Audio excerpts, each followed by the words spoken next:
Je suis en train de relire le Janus François, le Janus Gallicus, et il y a toujours des choses qu'on découvre ou qu'on retrouve. Et notamment, pourquoi cela commence en 1534 ? Pourquoi la recension commence en 1534 ?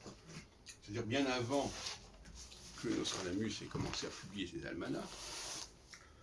Alors, dans un texte qui s'appelle Au lecteur,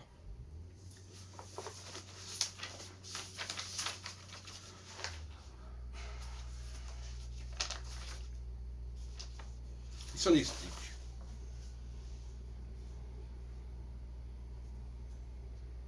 Je commence au premier livre dès l'an 1534. Que l'opinion et secte de Luther est entrée en France. Et l'or a osé premièrement soit montré. Jusqu'en 1589, fin et chute de la race des Valois.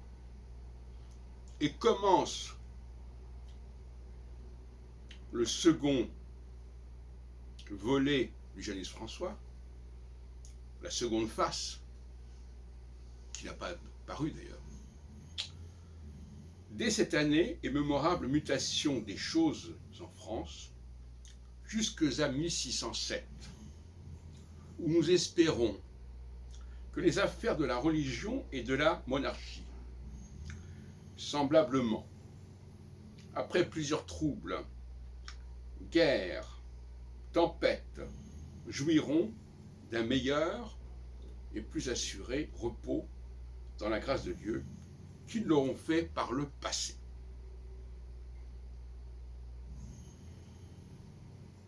Alors, on doit donc se demander pourquoi cette importance accordée à Luther.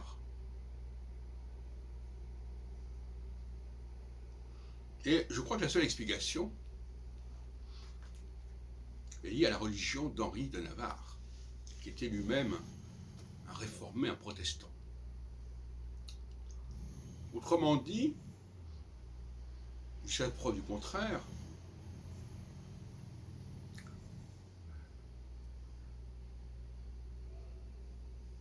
Chavigny ne pensait pas que Henri de Navarre se convertirait. D'ailleurs, il écrit ça probablement avant le couronnement et la conversion de cet empereur, Henri IV. Et donc, il avait trouvé heureux de mettre en parallèle, à 60 ans de distance, parce que nous sommes c'est 60 ans, 1534, 1594, deux avancées marquantes du protestantisme en France. Et d'ailleurs, ne l'oublions pas, ça va aboutir en 1598 à l'édit de Nantes, qui marque une acceptation, une tolérance de la religion réformée en France, dans le royaume. Même si Henri IV s'est converti, comme il disait, Paris vaut bien une messe.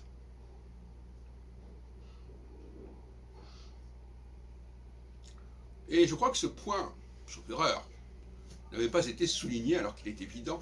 Alors on commence à continuer à dire oui, oui. C'est quand même assez étrange, n'est-ce pas, qu'on n'ait pas compris ou qu'on n'ait pas mis l'accent là-dessus. Pour Chavigny, il y avait une cohérence à ce niveau-là. Et ensuite, il annonce un deuxième temps qui va jusqu'en 1607, de 1589, qui est l'année de l'assassinat d'Henri III par le moine Clément à Saint-Cloud. jusqu'en 1607, c'est-à-dire 18 ans plus tard. Alors je rappelle quand même le texte de la première phase. Première phase du Génius François,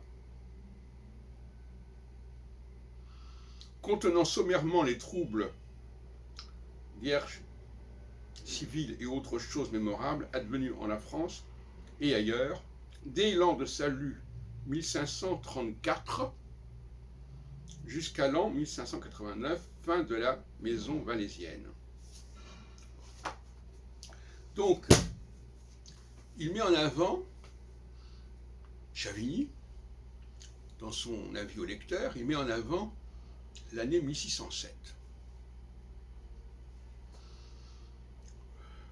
Je crois qu'on retrouve, si ma mémoire est bonne, on trouve l'année 1606, qui est mise en avant dans l'épître à Henri II, je crois. On ne sait pas très bien pourquoi il a dit 1607, à quoi ça correspond. On sait qu'il est un lecteur de Bodin, il le dit lui-même par ailleurs, et que Bodin, à 1590, comme j'ai dit dans une autre vidéo, donne de l'importance à des périodes de 7 ans,